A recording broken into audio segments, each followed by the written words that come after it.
Cinema 5D at IBC 2017 is brought to you by B&H, the professional source for all your video needs. Tilta, arm your camera. Manfrotto, imagine more. Zuno, conversion lenses from Japan. And TV Logic, always on air. Hi, I'm Johnny from Cinema 5D and I'm here with Jan from Sony. Jan, how are you? I'm very good, thank you. Welcome to IBC 2017. Thank you very much. And 2 or 3 weeks ago you announced the new RX0 camera. And as a RX camera, family camera, it's a 1-inch sensor type camera, a very, very small one. And this is of course very, very interesting for us. You are also marketing this camera as what? It's a production camera?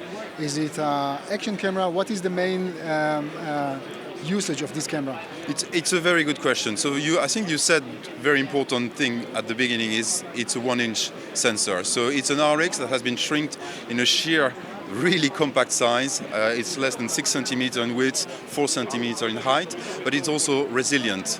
So it's drop-proof, crush-proof, 200 kilograms, and also waterproof down to 10 meters without a case, so as it comes like that. So it would be tempting to say, yeah, it's an action cam. No, it's not an action cam because there is 1-inch sensor inside. And what does it mean?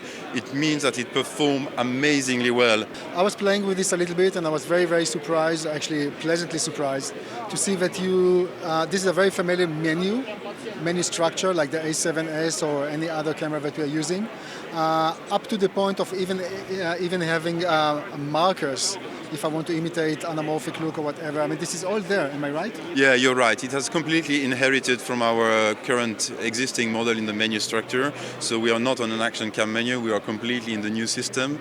And the video quality is really good because we are shooting in 30 and 50p now, 30 and 60p, sorry, on full HD. We also have the 4K. Sorry, you mean up to? I mean, if anybody wants some, of course, film look or imitate film look, you can have the 25 or even 24. Is that a world camera? Yes. And what is important to name is, of course, we are challenged why it's not 4K internal recording. We have clean HDMI output in 4:2 and without any limitation in terms of time recording. So that's also quite amazing on this little camera. It's a very small camera. And obviously it shoots internally full HD and externally 4K. But how do you deal with heat? Because again, it's very, very small. Yeah, so it's a good question. We have 2 modes inside. We can select between standard and the high heating mode system. So this will enable in a high mode to shoot up to 60 minutes without stopping. When it comes to picture profiles, what does it have? S-Log 2, S-Log 3, what exactly? S-Log 2. S-Log 2 with the gamut corresponding has been embedded in this little tiny fellow. Yeah. How do you, because of course if we're shooting S-Log 2, I guess, so I can presume that the basic ISO is 1600. Yes, you're right. And in most cases I will keep my shutter on 50.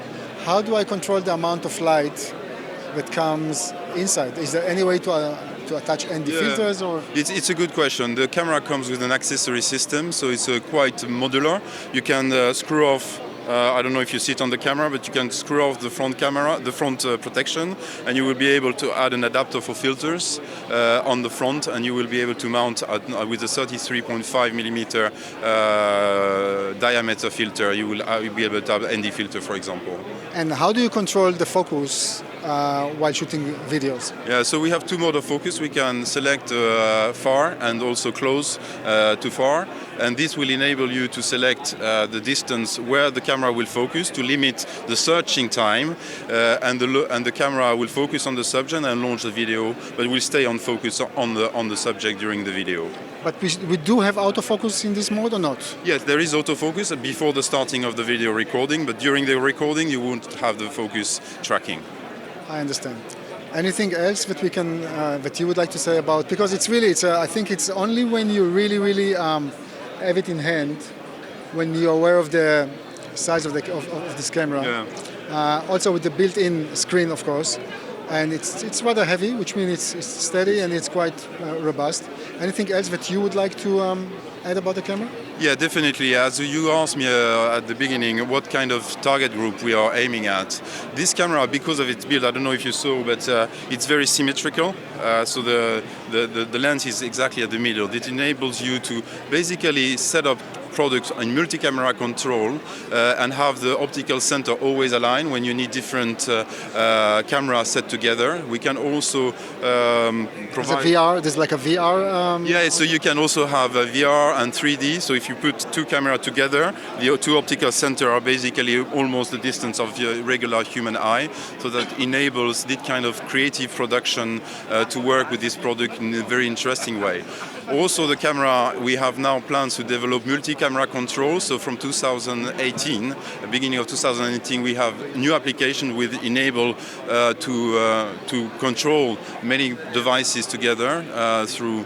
We have different ways through Wi-Fi or through LAN cabling system. So it's a really interesting production camera for broadcasting people or for people doing production, TV production, and even sport photography, as I was mentioning a little bit earlier, sport videography, because it shoots very fast. And of course, there's a way to control the camera via an app. Am I right? Yes, we'll have an app. So through Play Memories camera apps that will enable to control 5 cameras. So there will be 4 clients and 1 leader camera that will control the 4 others. But in the future, we will expand this multi-camera control.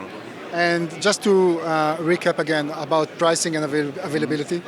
So the camera will be available in October, so very soon, for €900 expected or estimated retail price in Europe.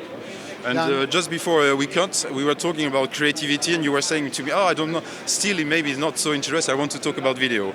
But in video production, it's possible to integrate also a lot of still image, and when you have the capacity to shoot at that speed, it means you can integrate very easily still image, super high quality in a video production. So how many frames per second this one do? It's 16 frames per second. 16? Yeah. Let's talk again when it does 25. Jan, I understand your point. thank you very much, and thank you very much for watching.